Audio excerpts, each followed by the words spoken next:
Hi everybody, it's Adrian Plass here. And Bridget. Hello, nice to be with you again. It really is. And I just want to tell you something. I've always appreciated the Jerusalem Bible. I love the translation. And today, I appreciate that book even more because our microphone wasn't quite high enough on the tower of books that we use. And Bridget went and got our large Jerusalem Bible, put it under the top layer, and now it's absolutely perfect. So thank you to all those people who worked so hard on that translation. I think we Brilliant. might put a picture of our wonderful recording studio onto the website. It is a lot of cushions on our table. It is a pile of books, as Adrian said, a piece of hardboard covering the jigsaw, and on top of it, a microphone lent to us by our daughter, and that is our recording studio. We'll let you see what it looks like. Well, I have to say, underneath this is buried the jigsaw, as usual. But today I achieved a triumphant moment when I found a row of pieces Bridget had put together and didn't know what to do with. And do you know what I did? I simply turned them round and they fitted in. Now, that was quite something, especially because I'll tell you the truth. This morning, Bridget said, I don't want to do this jigsaw anymore. It's just too boring, and I don't think we're ever going to finish. Well, we are. I am absolutely insistent that this jigsaw gets done if it's the only thing we achieve in the course of being locked in or down or whatever it is. I think Adrian might be locked in with it if I give up. Well, we've had some more responses to colours of the day. I think Saturday is becoming a bit of a equal Stevens between green and yellow, a bright green, mind you, a green of growth and all sorts of things. But we had our first person standing up for Wednesday. And she wrote and said, for her, Wednesday is bright pink. It's an anything goes day. It's a day she makes plans. It's a day she fills her diary as the day goes on. Good for her. Somebody for Wednesday. Oh, good old Wednesday. Well, today we know what the day is, don't we? We do. It's Good Friday. It's an interesting day, really. It was a day that used to have a lot more significance than I think it does now for quite a lot of societies in the world. I mean, I remember growing up, it was a dead day in the sense that the shops were shut. It was a bank holiday. We all had to eat fish. I remember that because I didn't like fish very much when I was a child. But it was a very different day, a separate day. And now I think it's just any old day. And that was reinforced for us quite strongly when we were in Australia, wasn't it? Yeah, we were in Sydney and on a tour. Actually, during that tour, I had a really serious virus, and we keep thinking about that at the moment. Anyway, come back to that one day. But yeah, it was Good Friday, and we were about to watch breakfast TV. We turned it on, and the presenter started to speak. And at this point, I think we have to apologise for my Australian accent. But what he said, as far as I can remember, was something like this. He said, well, it's Good Friday. Let's make it a great Friday. Let's actually make it the best Friday there's ever been.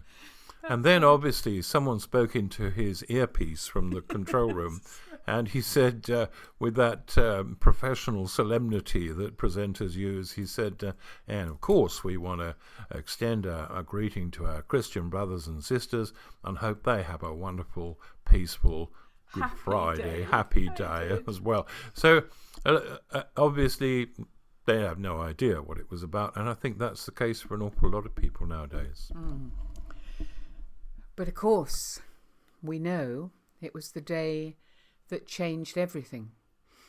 It's interesting because it's so wonderful celebrating Easter Sunday, but it is interesting that Paul always preached the cross, because that was the thing that changed all of our lives forever, really. But can it be good, is the question.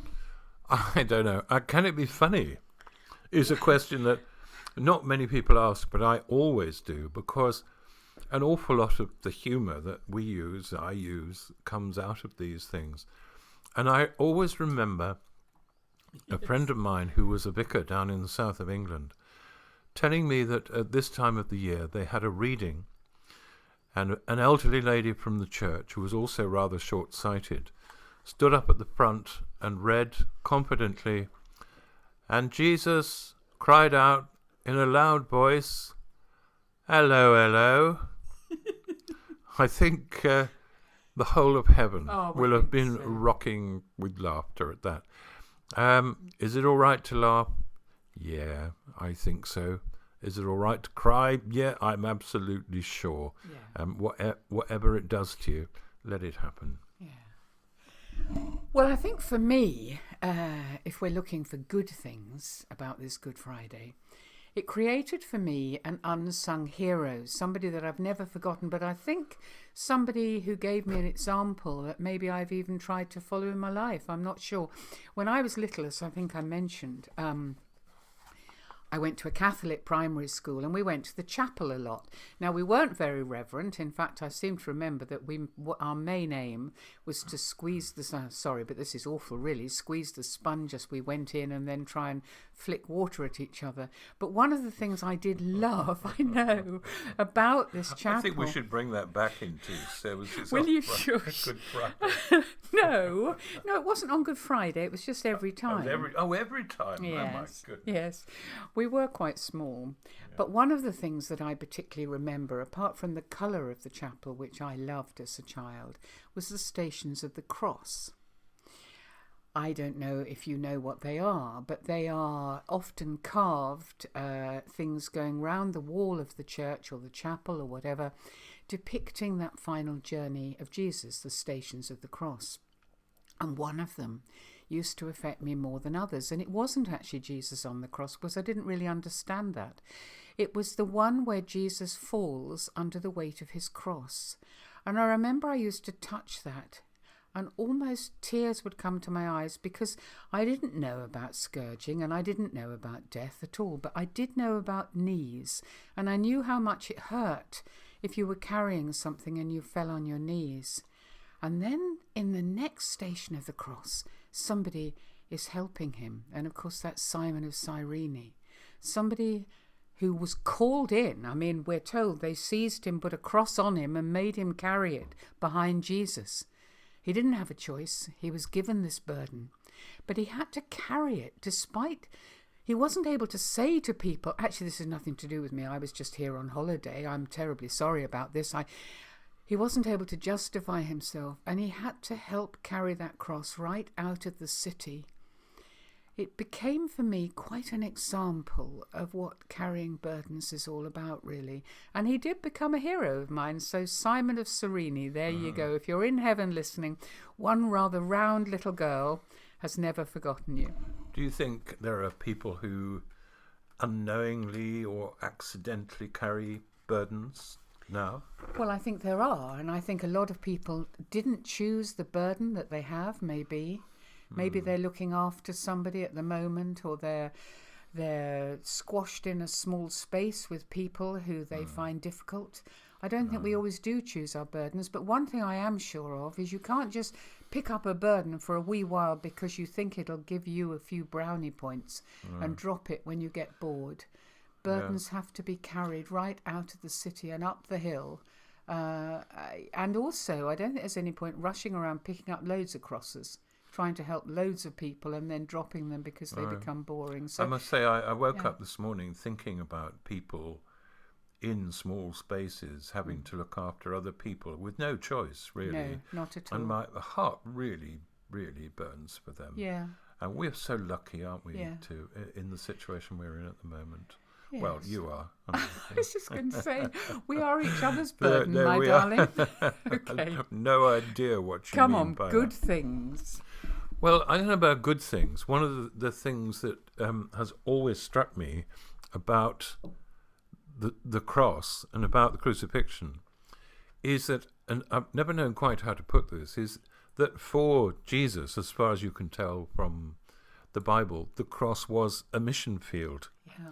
And when you look through what he did from the cross, talk about operating under difficulties or burdens, whether it's a virus or being tortured or whatever it is, from the cross, nailed to the cross. First of all, the people who actually nailed him to the cross, he obviously went out of his way to make sure they would be okay. Yeah. So, Father, forgive them. They have no idea what they're doing to me. Mm-hmm. Then, obviously, he thought he'd do a bit of evangelism.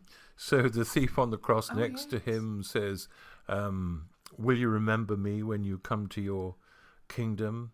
And Jesus says, you can come with me today. Amazing, really. Yeah. And I've just read something where Father Brown in the Chesterton stories says, it's interesting, isn't it, that the only person who was guaranteed vocally by Jesus that he'll go to heaven was a convicted thief. It's an extraordinary thought. They arrived together. Yeah.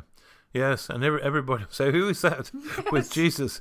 And if there's any convicted thieves out there, or people who've done horrible things, so take heart. And then a bit of domestic sorting out, because he didn't want his mother to be left on her own, and it was very hard in that culture, I gather, to be on your own. So he said, "That's your son, John, and that's your mother, and you look after each other. John, look after my mother." Yeah. So that was sorted out, and then, and maybe this is the great thing, he gave us the privilege of knowing that he was lost. Yeah. He said, my God, why have you left me behind?" Yeah. Or words to that effect. Why have you forsaken me? And down the years, the 2,000 years, comes the message to us, and we said it the other day in one of these recordings, there will come a time when you will say, my God, and it could be today, this week, any time, you will say, why have you forsaken me? And Jesus will say to you, been there, done that, got the loincloth. Yes. I know exactly how that feels. Yeah, so it's an amazing thing and an incredible model that suffering produced that result. Extraordinary. Yeah. Just one more little thing then. I want to celebrate the good thing about the fact that standing at the cross were the women. You know, they didn't have much of a say in what was going on. Standing close to Jesus' cross were his mother, his mother's sister, Mary, the wife of Clopas, and Mary Magdalene. A lot of Marys. Obviously, it was a very popular name. But I think the point is that women sometimes... I'll tell you what. We all have, those of us who like Jane Austen, we have our favourite book. And my favourite book is Persuasion. And in Persuasion, Anne says, all the privilege I claim for my own sex is that of loving longest when existence or when hope is gone. And there they were. They didn't have any hope. They were just them. And if we could please this Good Friday, this Easter, take off all the jolly blue that we put on Mary, stop thinking of her as somebody completely separate from us, and allow her to be a real person, standing there with all hope gone, but still being there and wishing she didn't have to see what she was seeing, then I think that would be a very good thing. This is Mary at the cross. Today, I do not want to be a branch of the vine, or a part of the body, or a sheep in the flock of the Good Shepherd, or the bride of Christ, or a disciple, or a servant, or an inheritor of the kingdom, or a citizen of heaven, or visited by angels, or greatly blessed, or deeply troubled, or someone else's mother. I just want to get my son down from this wooden thing and take him home and make him better and give him something to eat and hear him laugh and persuade him to give up being the Messiah and go back to carpentry. And there'd be a lot of people who would echo that, would say, all I want is for this to be over.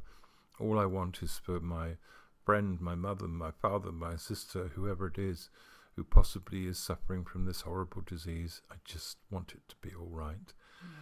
Yeah. And that takes over your whole mind. And that's okay for those who those of us who have a faith, there comes a time when it is displaced, and that's okay. That's okay. I'm quite sure God is very relaxed with that. One of the things that the cross did for me was actually to begin the journey. I never know what to say about conversion anymore, but certainly it was a talk by somebody who was talking about Jesus on the cross. You were 16, weren't I you? was 16, yeah, and a very untidy 16 too. Yeah. And he was talking about this chap saying, "Will you remember me?" And the thing that really impressed me was that Jesus didn't say, "Well, it depends on your quiet time or your Bible study or your prayer or you making a statement of faith or anything." It was not anything. He just said, yes, yes. And I feel profoundly lucky, I think that's the word, to have begun that journey by hearing that unqualified yes. And there are going to be some people who say, "Oh yes, but there are these things and you should do that." Well, okay, you can go and talk about that till you're blue in the face, but 2,000 years ago a man said, "Remember me," and Jesus said, "You're coming with me." So that yes is still available. It's what we've tried to talk about for years and sometimes have been misunderstood. But if you ask the question, "Remember me," the answer is yes, will be yes. I hope you have a good Good Friday, a great Good Friday, the best Good Friday ever. No, but we do hope that you can just be yourselves. You can suffer with Jesus. Some of you will feel you already are. Remember the big fat yes. And remember that if you do take up people's burdens now, then you can't just drop them when you feel like it. Bye-bye. Bye-bye.